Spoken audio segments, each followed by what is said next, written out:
This is very high stakes poker, and you've got a clear message from Joe Biden, from David Cameron.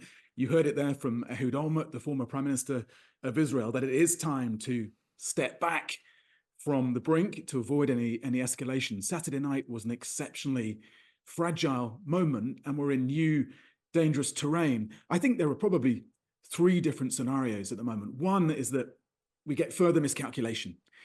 That Israel doesn't listen to that message of restraint, that Iran maybe decides that it's going to have another crack, and that leads to a more devastating regional escalation between Israel and Iran that would drag in many others in the region and beyond. Or a second scenario, which is that we had this sort of continuing shadow war, really, between Israel and Iran, but which intensifies but still falls short of a fuller-blown conflict. Or there's a third, more positive scenario where, if diplomacy is allowed to work, we get back to the idea of a big, bold agreement between Israel and the Arab world that includes normalization of relations, that includes a Palestinian state, and also leads to the isolation of this Iranian regime. That would be a big win. Does it feel like Benjamin Netanyahu is in the mood for that, or is there? I mean, we talked before shortly after the October the 7th attacks. Rishi Sunak went there, the first British Prime Minister to visit Israel in years. I mean, possibly almost a decade from memory. Is there a sense that he's in the mood to listen to world leaders who, frankly, have ignored this for such a long time? Well, I think from the beginning, immediately after those horrific attacks on October the 7th, there was this hope that private pressure for restraint could work. And I think a conclusion of the last 6 months and the devastating Israeli response to those awful Hamas attacks has been that the private pressure isn't really working, which is why there is this further risk of miscalculation now. Netanyahu made a very calculated gamble bombing the Iranian consulate in Damascus on the 1st of April. The Iranians made a similarly calculated gamble on Saturday night. And both those leaderships are facing domestic and international criticism. Both are willing to play with fire, and both are looking actually to bury the prospects of a two-state solution. That's something that Iran, Hamas, and the Netanyahu government have in common. Tom, one of the things that comes up a lot, and we've had messages on this already this morning, why is Britain getting involved? As people have pointed out, we haven't got involved in shooting down drones Russia's firing into Ukraine. This is a tinderbox part of the world. You've been, like I mentioned in my intro, you advised foreign policy to 3 British prime ministers. Why is Britain getting involved when I think it was only America and France were also involved over the weekend? There were plenty of other countries in the world. Can you explain to our listeners who just think, why are we sticking our oar in? Why is Britain getting involved in this? Well, I say the most encouraging aspect over the weekend was actually that some of the regional countries were getting involved and demonstrating that they didn't want that escalation. I think, the UK is a permanent Security Council member. We're a serious global player. We're an ally of the Americans, and the Americans want this to be a shared effort, a collective effort. It was really important that Iran got the message on Saturday night that Israel's defenses would hold and that Israel's allies would help it to defend itself when it is under attack in this way. As you mentioned, 300 missiles coming from Tehran. I think it also, and David Cameron is out there working the diplomatic track as we speak, and he's been on the station this morning. I think it's also important in terms of our leverage with Netanyahu and the Israelis that we're showing that, okay, we have got your back when you're under attack, which hopefully gives us more authority to then say, take the win, step back from the brink, calm down, let's get back to the real priority here, which is the ceasefire, getting the hostages back, getting the aid into Gaza. And just finally, Tom, on the question of David Cameron, is it odd that Rishi Sunak appears to have completely subcontracted Britain's foreign policy to a member of the House of Lords? Do you think that's the right approach, or does it send a confusing message on the world stage? Is it, who should Benjamin Netanyahu picking the phone up to if he wanted to? Is it, David Cameron, you work closely with him. Is it the right thing to do to have Britain's foreign policy subcontracted to him?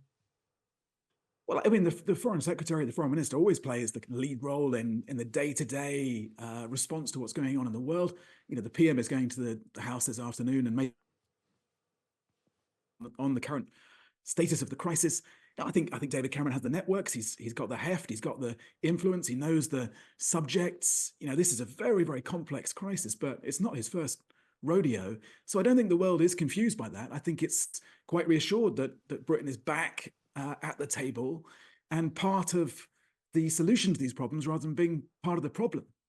Tom, always good to speak to you. Thanks so much for that. Thanks for joining us today. Tom Fletcher there, former UK ambassador to Lebanon and a foreign policy advisor to 3 prime ministers, author of several books as well on diplomacy, including The Assassin. Thanks so much for joining us today. So just explain then how you found a possible link between Iran and some of the protests we've been seeing outside some British schools.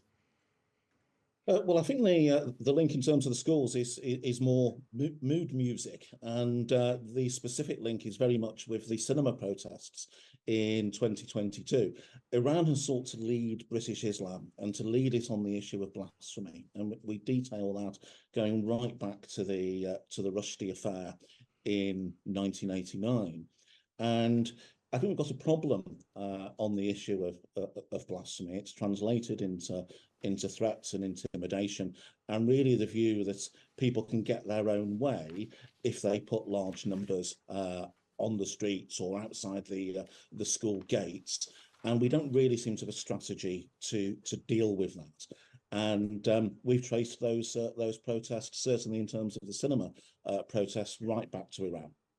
And we'll come back to that in a second, but you say there's no strategy, because we've discussed this issue quite a bit on this programme in terms of protests outside schools. This idea of an exclusion zone, for example, outside schools when it comes to these kind of protests, would that help? Not necessarily, and it would potentially impact upon trade union demonstrations or pickets or what have you. I have no great desire to interfere with the right to protest per se. What we need is a much more general strategy to deal with Iranian subversion in this country. It's very clear whose job it is to deal with Iranian threats and threats to the Iranian diaspora and journalists in this country. The police and security services seem to do that. We've got equally the security services looking at Iranian interference with our online systems. But where Iran seeks to influence political events and to influence an impact upon of issues such as blasphemy or the campaign in support of the Palestinians, we don't really seem to have a handle on Iranian influence in those areas, and that needs to change. We'll come on to visas in a second, that issue, but you focused on the Islamic Centre of England, about which I know very little, I'm afraid. Can you tell us who they are, what influence they have? So this is an institution in Maida Vale, established in the 1990s. So 4 different directors in that time. Each one has been appointed by Iran's supreme leader and has been his representative in this country. And that's how they've been styled. That's how they've been referred to. That some of the meetings, protests against blasphemy, for example, around the Lady of Heaven movie, the head imam was introduced to audiences on that basis as the representative of Iran's supreme leader. It's also hosted events in support of the commemorating the Islamic Revolution, and also when Qasem Soleimani, the IRGC leader, was assassinated, events were held at the premises then. So it's been very controversial. There's currently a Charity Commission investigation into the Islamic Centre of England, but it seems to be proceeding at a snail's pace. It's well over a year now, and it's time the Charity Commission brought things to a conclusion. Now, on the subject of visas, you've found figures that the UK has granted 100 visas to Iranian religious figures since 2005, 21 going to clerics who are trained by and must remain loyal to the Islamic Republic of Iran. What specifically are your concerns there? Is it possible to be an Iranian religious figure, but not necessarily to be concerned? Clearly, the Home Office must think that. Well, I think there are issues of concern when you've got a country that's a clerical state, that's an authoritarian regime, and it's sending clerics into this country to work here. There's a religious workers visa and I think a minister of religion visa, and once you've had the latter for 5 years, you can apply for British citizenship. And given our poor relations with Iran, given its desire to interfere in this country, in our democratic system, it does seem really, and also given its threats to its own diaspora, it does seem very generous of us, perhaps to the point of naivety, to be giving out these visas, and we call for that to end now. So you think that there should be no Iranian clerics should not be getting, no Iranian clerics should be getting visas? Precisely.